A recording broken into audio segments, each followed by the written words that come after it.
fracassés, c'est à la nouvelle, on a pris les codes et on les a cassés. Je voyage en fraude dans un wagon hip-hop blindé. Je maîtrise pas bien la MPC, mais je sais comment m'en passer.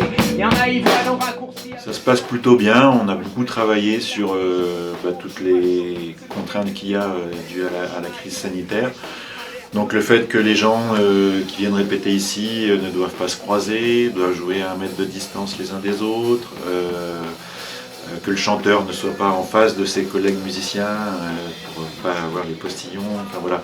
En fait, appliquer ce que je pense les gens vivent au quotidien dans les magasins ou autres, à notre activité là, quand on a su qu'on a vu qu'on pouvait avoir enfin le droit de pouvoir faire que les locaux de répétition, alors ils rouvrent partiellement, puisque pour respecter toutes ces mesures-là, on est bien obligé de nettoyer, etc., de prendre du temps pour tout ça, que les gens, comme je disais, les gens ne se croisent pas, qu'on puisse nettoyer les instruments, les locaux avant que le groupe suivant vienne répéter. Donc on est à 40% à peu près de notre capacité actuellement.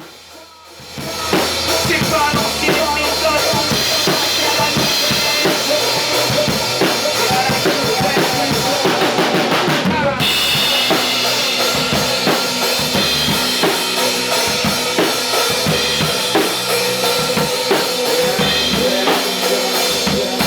Je fais blabla dans le micro, y'en a qui posent au bar.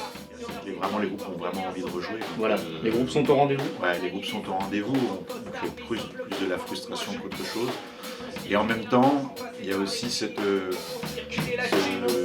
ont envie de jouer et en même temps, un groupe quand il vient répéter, c'est pour aller jouer sur scène ensuite. Et que pour l'instant, ils ne peuvent pas aller jouer sur une scène, puisque les concerts debout, on est quand même sur de la pratique où les concerts sont debout, sont interdits en intérieur.